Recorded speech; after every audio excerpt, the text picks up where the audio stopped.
This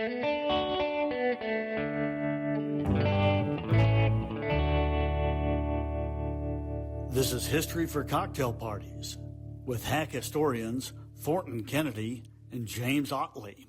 Welcome to History for Cocktail Parties. I'm Thornton Kennedy. And I'm James Ottley. How are you doing today, James? Doing great, man. How about yourself? Merry Christmas to you. Merry Christmas. And today we have a very special episode. We will be talking about the story of Christmas. Indeed. How appropriate. It is history.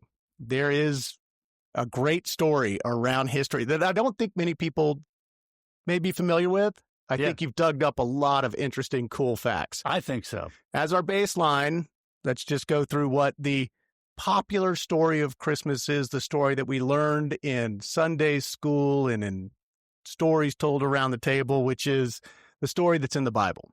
And it's found in the Gospels of Matthew and Luke. And those accounts give us the birth of the Son of God, Jesus Christ, around 2,000 years ago in Bethlehem. Right.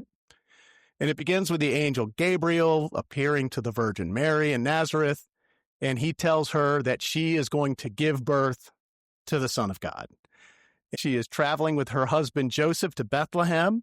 They get to Bethlehem, and famously, there is no room at any inns. No room at the inn. They end up in a manger where Jesus Christ is born. Right. There is a bright star overhead, which these wise men follow, and they present the Son of God with these three gifts. That's right. And that is the story that Christians all over the world celebrate on December 25th.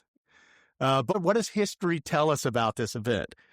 So James and I are going to share some timely history for cocktail parties for the holiday season. These are going to be stories that you can tell as you're sitting around the table with your uncle. You don't have to talk politics with him. You can tell him an interesting story on the actual, factual, true story of what happened around the time of Jesus Christ's birth 2,000 years ago.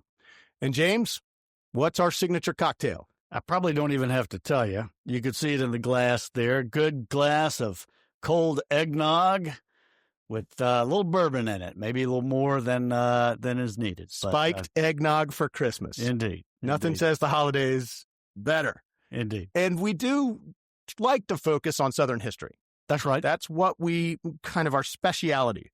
But we don't take ourselves too seriously here at History for Cocktail Parties. And we feel very fortunate that we can pivot into history that we find interesting. And James, this is a story that you knew really well. Well, I had to do my research, but it was a lot of fun for sure. Good. Well, before we get started, let me tell you about one of History for Cocktail Parties' partners, Play. History is full of lessons learned. And one of the big ones is that those who don't take action get run over by those who do. Play is a full-service ad agency that helps brands find their spark or reignite it. Their team of creative, quote, players, end quote, turns bold ideas into action with smart strategy, design, and digital know-how, helping new businesses launch strong and established ones move forward with fresh energy. Ready to grow your business? Get a free marketing consultation today at goplaydesign.com. That's goplaydesign.com. And now, James, the question I ask you every episode, where do we begin? I always wanted to say, well, Abraham begat, but I'm not going to. We're backing way up. No, not that far back. Not that far back. Well, I came up with a top 10 list, if you will, of kind of interesting things you may or may not have known about the Christmas narrative that, as you said, we all learned in Sunday school from the gospel and whatnot. It's actually a top 8 list. So let's start with Bethlehem, city of Bethlehem, oh, little town of Bethlehem. Right. At the time of Jesus' birth, there were actually 2 Bethlehems, as a matter of fact, and we're not exactly sure, or there's some controversy about which one he was actually born in. Both can actually make a claim for, being the true site of the nativity. The city of King David's birth is just 6 miles from Jerusalem, but about 100 miles from Nazareth. The second location is in Galilee, about 4 miles from Nazareth. And supporters for this site believe that Mary's full-term pregnancy would have really made it difficult for her to walk 100 miles. A long way. Yeah, that's to the other location. Highly unlikely. Indeed.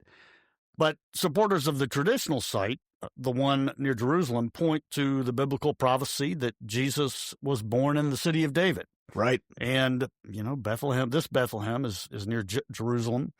And there's also a record of Mary and David bringing Jesus to the temple in Jerusalem 8 days after his birth and also 40 days after his birth. So that essentially eliminates the site that was 100 miles away.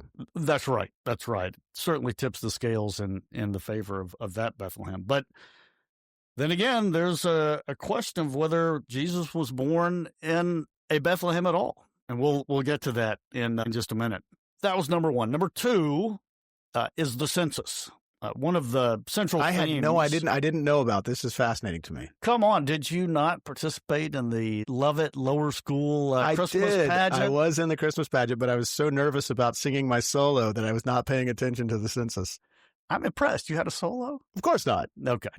But one of the, as I said, central themes is this census, which is the reason that Joseph and Mary had to leave Nazareth, travel to Bethlehem, where, as you mentioned, there was no room in the inn, and where Jesus was born in a manger. No Airbnbs in. That's right. Not at Bethlehem. that time. Nowhere. If they nowhere had just to pulled stay. out their cell phones, they would have found a great place with a Who can jacuzzi. say? Who can say? There may not have been a census, and the background for that is that. Well, let's start with Luke. So Luke. Chapter 2, verses 1 through 3, that reads, "In those days, a decree went out from Emperor Augustus that all the world should be registered. This was the first registration and was taken while Quirinius was governor of Syria. And then number 3, all went to their own towns to be registered. But Quirinius, if I'm pronouncing that correctly, and Herod the Great, the one who ordered the killing of all the babies in Bethlehem, they did not rule at the same time. Herod actually died. Herod actually died in 4 BC, and Publius Quirinius wasn't appointed governor of Syria until 6 AD. That's a significant amount of time. It is, and so he couldn't have called a census when Herod the Great was king of Judea. So maybe Luke wrote down the wrong governor, or maybe there was no census, and maybe Luke just used it as a literary device to get Joseph and Mary to Bethlehem, so Jesus would be born in the Bethlehem, right? To fulfill the prophecy of being born in the city of David. Highly likely. So digging down a little bit deeper, Romans did not require their subjects to return to their ancestral homes to be counted, and Bethlehem was David's ancestral home. They made them return to their present homes. And the reason for this is because the census was taken for the purpose of taxation. Right. Yeah, and if you read the King James Version of Luke 2, verse 1, it says, "It came to pass in those days that there went out a decree from Caesar Augustus that all the world should be taxed." Yeah. And so they really couldn't give a rat's less where you were born. They wanted to know where you were paying your bills. Yeah, where you lived, yeah.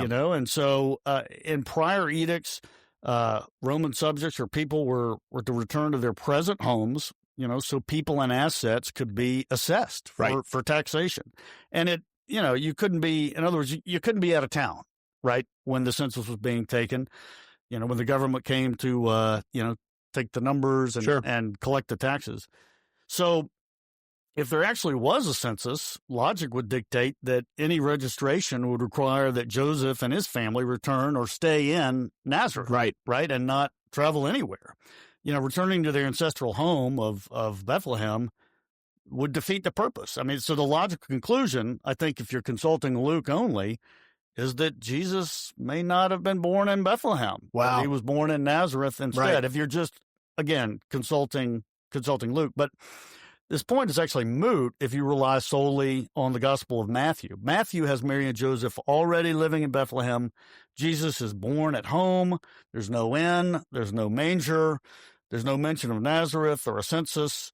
Matthew later mentions Nazareth when he says that Mary and Joseph fled to Egypt to escape Herod. They were there for a couple of years. They learned that Herod the Great had died, and they moved. They moved to Nazareth, and they didn't previously live there. And so it's kind of interesting. It kind of depends on which Right. version you take. If you're relying on Luke, with what we know about the census, if there was a census, Jesus would have been born in Nazareth, not Right. Bethlehem. That would have been his town. And if you rely solely on Matthew, you don't have to worry about any of this. There wasn't even a census, mentioned, but there's also no nativity scene. There's no manger, Right. There's no inn. So, Right. with that, I might have stood in those risers at the dreaded Love It Christmas pageant for nothing. So it's kind of interesting to kind of dig, for me, Right. at least to kind of dig down on that. So, number 3, getting down, I guess we're counting up rather than down. I should have gone the other way, but they're really to the number 1. Yeah. They're really, this is interesting. There really might have been a Star of Bethlehem, the star that the 3 wise men followed to get to Bethlehem. The Bible tells us that the Magi, or the 3 wise men, travel almost 1,000 miles following this bright star that shone in the morning before dawn. And there actually was a celestial event that occurred at that time. In 1991, the Quarterly Journal of the Royal Astronomical Society noted that Chinese astronomers had observed a long-tailed, slow-moving comet in their skies during March of 5 BC.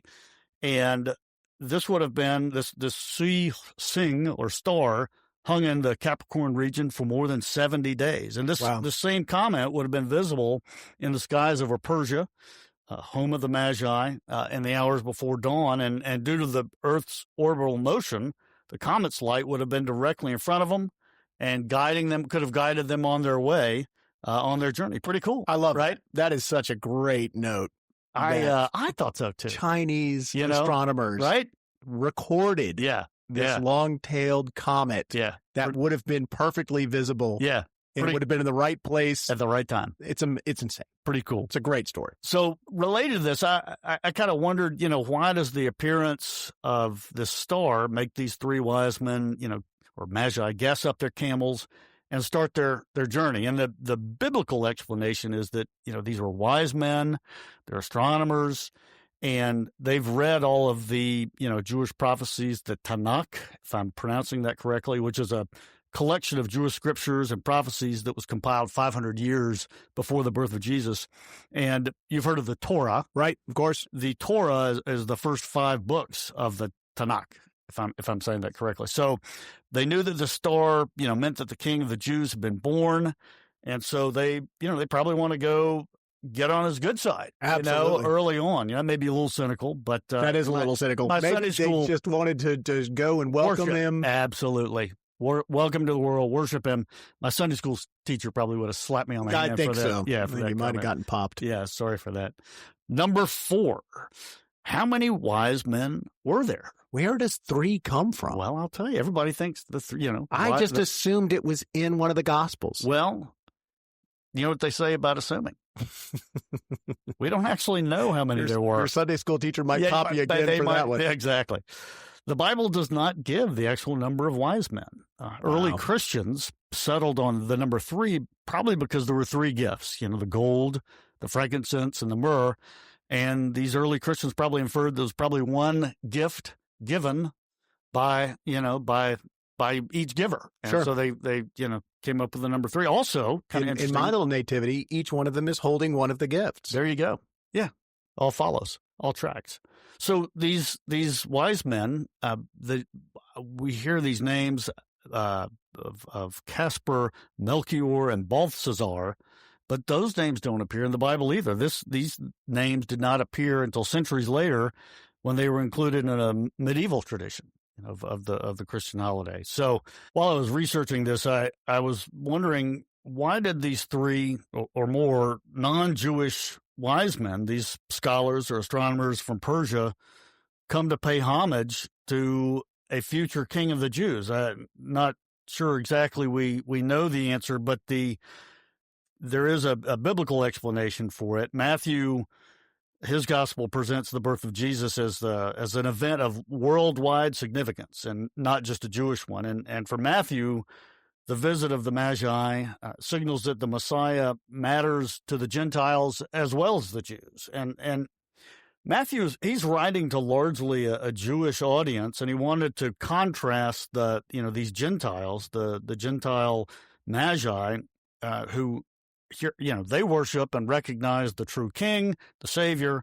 Want to contrast them with Herod, the Jewish ruler, right, or half Jewish ruler, and the Jerusalem elite who were threatened by the birth of Jesus, or by Jesus. And so we see throughout Matthew that it's a major theme that Jesus was rejected by many of his own people, but recognized by outsiders. So it's a theological explanation, right? But it's also a historical one. Yeah, I mean, it makes sense. Right. Makes sense. All right, on to number 5, the gifts of the Magi. I totally get why they brought gold. You want to bring me gold for Christmas, James? I would accept it. You can keep the myrrh and the frankincense at home.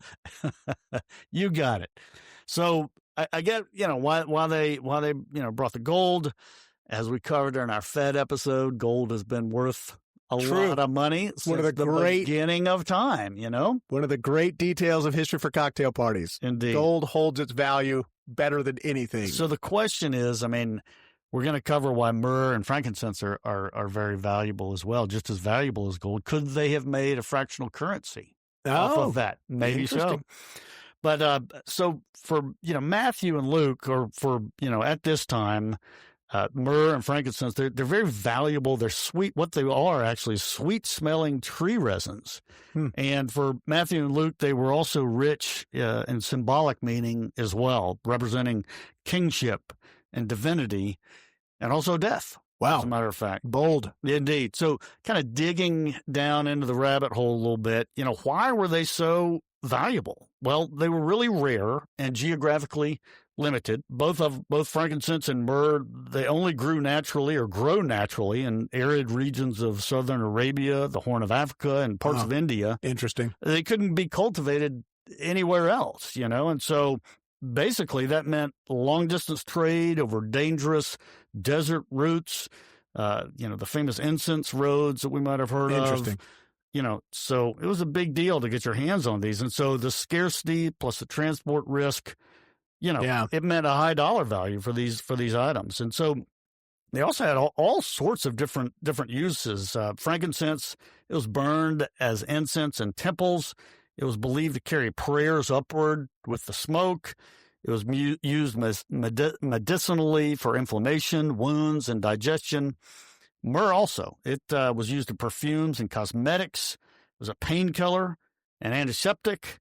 It was even offered to Jesus on the cross, mixed with wine. Interesting. Yeah, and it was used in embalming and burial procedures as well, including Jesus' burial in the Gospels. Wow. So, do you think it was the same? Yeah. Oh, it lasted all of that life, and it was just sitting on a shelf in his... I don't know what the shelf life in his room. That's possible. It's possible.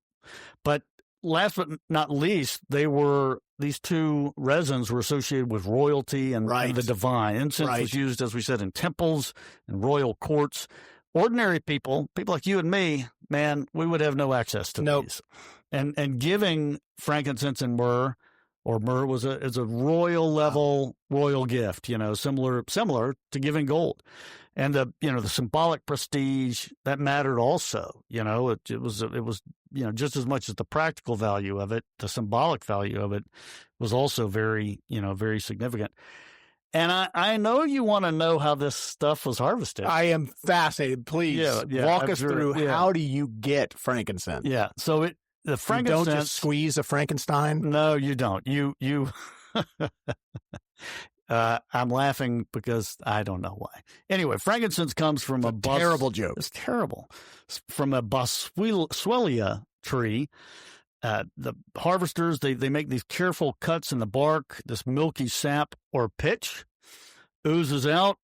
Sap hardens into resin, these resin tears, as they called them. That takes over 1 to 3 weeks for them to harden. And then these hardened droplets are scraped off by hand. And these trees, they were only tapped a couple of times a year. Wow, right. Because they didn't want to kill them. And so this required highly skilled labor. Families passed this technique down over time through the generations. Same thing with myrrh. That doesn't come from the same tree. It comes from a commiphora tree.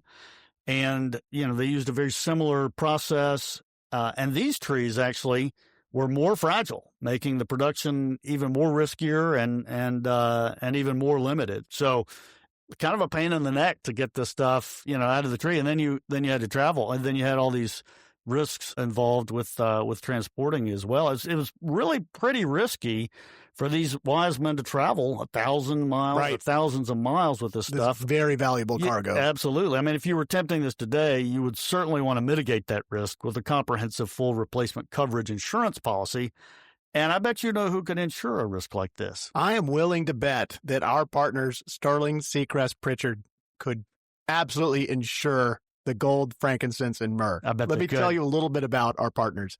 They are one of the Southeast's largest privately held insurance brokers and quite possibly the only agency brave enough to tackle everything from construction mishaps to healthcare misadventures, logistics disasters, real estate whoopsies, and even ransom notes from hackers who apparently never heard of two-factor authentication.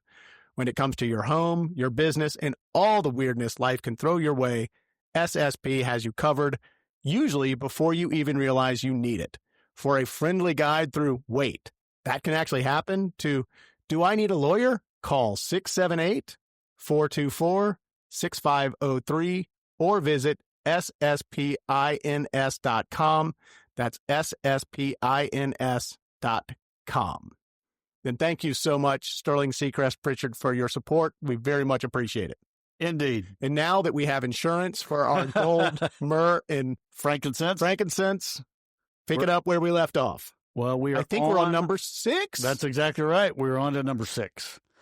So the arrival of the 3 wise men almost spelled the end for the baby Jesus. Again, a story I have never put these two things together. So, as I understand it, King Herod did not even know about Jesus until these wise men showed up at his doorstep. For centuries, Jewish prophets had predicted the coming of the new king to rule their people.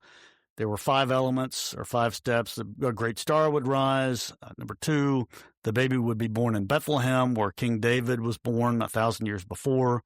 Number 3, the baby would be a direct descendant of David. Number 4, powerful men would travel from afar to worship him. Then number 5, the big one, child's mother was a virgin. But Herod the Great. He was half Jewish, but he was a secular dude. Right. He did not know. He was not well versed in these prophecies.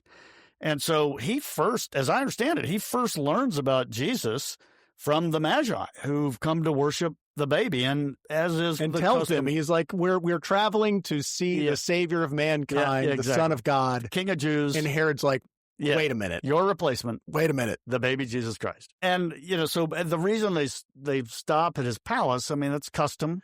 Right. They need to pay their respects to Herod, and they're on their way to pay homage to Jesus. And as we talked about, they are carrying very, very valuable cargo.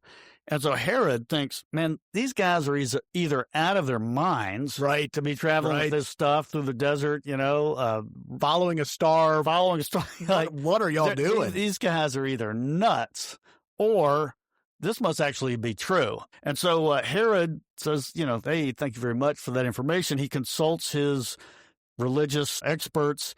I mean, again, he has no idea about this. So he consults his religious advisors, and they tell him that, yes, here's the prophecy. Baby's going to be born or has been born in Bethlehem. And with that, Herod tells his soldiers to go murder every male child in Bethlehem under the age of 2. Wow. Yeah. So I bet the wise men weren't feeling that wise once they spilled the beans on this point. So Herod's soldiers, they go to Bethlehem. It's only 6 miles away, and they do. They kill more than a dozen infants in Bethlehem. Jesus, luckily, and his family, they escape. They barely make it out of Bethlehem in time.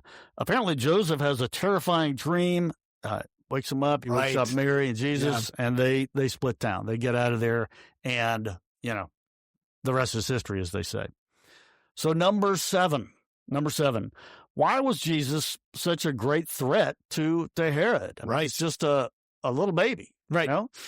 Well, I mean, he does know the prophecy, but still, it kind of stepping back, the Romans conquered the region, Judea and Galilee, in 63 BC. So about 63 years before, approximately. Right. Whole region, including Galilee, was administered as part of the Roman province of Syria. Herod is just a puppet. He's, installed. He's half Jewish, half Arab, as I understand. He's an intermediary. He was installed by the Romans in around 40 AD, and Rome is going to hold him accountable for any problems caused by this alleged new king, in his territory, and so Rome, he's supposed to be, or is the king of the Jews, or will be the king right. of the Jewish people. Rome's not going to tolerate this. He knows that. Rome is not going to tolerate a ruler that they have not chosen.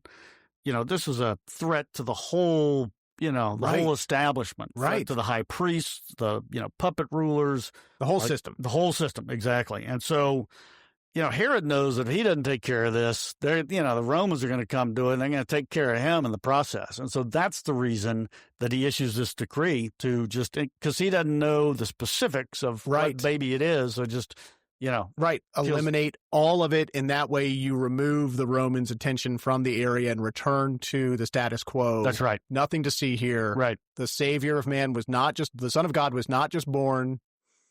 Right. Exactly. Move on to whatever's next. Don't pay any attention to our little fiefdom over here. Right. Exactly. Fascinating. Yeah, I thought so.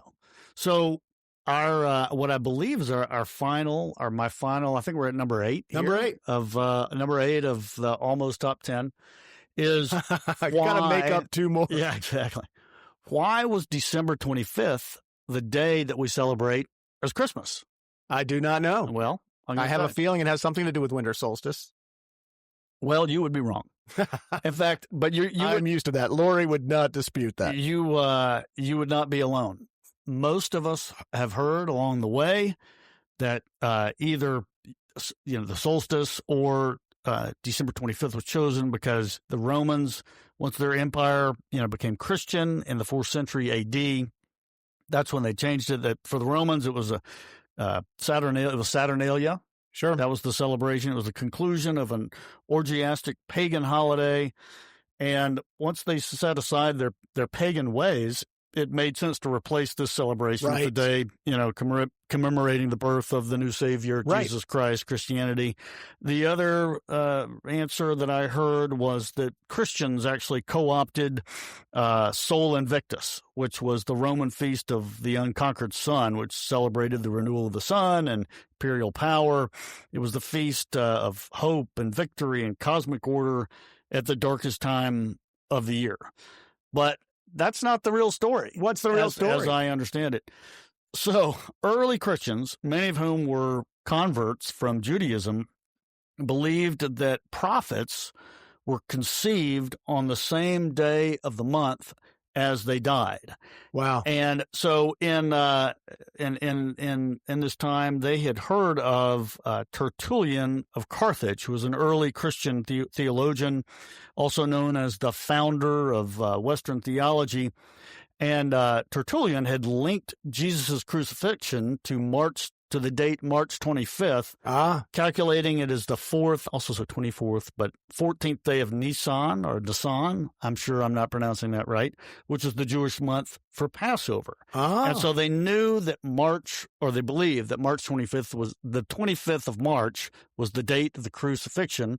They also knew that gestation period was 9 months. You go forward 9 months and you get to December 25th. No way. Yeah. Oh my God. Right. I'd never heard that. Yeah. That's fantastic. Yeah. And so it was not, as we have heard, the Christians trying to, convince the heathen that, hey, we've got this holiday too, or co-opt the Saturnalia, co-opt Sol Invictus. That no, they already knew it because of, these belief systems, but they had already picked December 25th as the date. Unbelievable. I had no idea. I just assumed it was the winter solstice. That's the story you're always told. I had no idea there were 2 cities of Bethlehem. Yeah, it's pretty cool. I had no idea that there was actually a Christmas star Yeah, isn't that cool? I love that was to me was pretty awesome. That is fantastic. Yeah. And that this group from, not even a quarter of the world away is seeing the same thing in the sky and recording it. Yeah. And they can line it up to 5 BC or whatever. And the orbital pattern of the Earth. Yeah. Yeah. Now, the one thing that I thought you might ask me, being the astute historian that you are, when I was talking about that, the comet that the Chinese astronomers documented in 5 BC. Right. I was thinking you're going to say, well, James, don't you mean 1 AD or right around? There's no 0 AD, so 1 AD, wouldn't that be 5 years off? And, shouldn't that be when they saw the great question. Saw this comet? That's a great question, James. Yeah. Well, I'm going to try and answer it. Thank God you brought it up. The 1 AD apparently comes from a 6th century monk, Dionysius Exiguus. I know I did not pronounce that correctly. Who invented the BC 80 calendar, and the calculation was wrong actually, because he lacked access to certain Jewish and Roman chronologies, and he did not account for Herod's death correctly. And so his estimate was off by about 4 to 6 years. This comet being in 5 BC would be just about accurate. Fantastic. Yeah. I love it. And I'd also like to take advantage of this to give a quick shout out to my favorite college professor, Father Placid Solari, the easy son. He was a monk at Belmont Abbey College. He was my theology professor. And he taught us that the Bible is the word of God, but it was written by man. Yeah. Many of those stories were passed down orally for sometimes hundreds of years before they were written down. So when there's a contradiction and something's not quite lined up with history, it's because, just like in the telephone game you played with your kid, right, some of that information gets changed along the way. You got to give them a little bit of leeway. That's correct. Now, I'm a little offended that you got to tell that story, and I didn't get to tell the story of my grandmother getting stuck, getting out of the back seat of the car in front of the cloister. I think now you've got to tell your Christmas story of your grandmother getting stuck. Was this grandma got run over by the reindeer? Well, it was luckily it wasn't that tragic, but it was pretty mortifying in its own right. It was the bucket list item for my grandmother to go to the cloister for Christmas. Go to the cloister for Christmas. Yep. Always wanted to do it, and so we drove down there. We rode in the Chevy Blazer, 2-door. And my grandmother wanted to sit in the back seat so she could look around and see through the big windows. We pull up to the cloister, and for some reason, my grandmother at that moment decided the best method of egress from the vehicle would be backwards first. For stability. Yeah. Why? And so my very prim and proper Victorian grandmother, who always wanted to go to the cloister for Christmas, was stuck. Got stuck in the process. The sweater hung up, something like that. Small crowd. And this was the old cloister. This is at Sea Island, Georgia. I'm sorry, I should have said that. Cloister, Sea Island, Georgia. Porte-Cochet, people trying to help. That finally we extracted her, and we laughed about it. And I don't think she'd mind my telling the story. What a great story! Indeed, I absolutely love it. And I want to say Merry Christmas to all of our listeners. Happy holidays, and we thank you for listening to History for Cocktail Parties. We'll see you next year.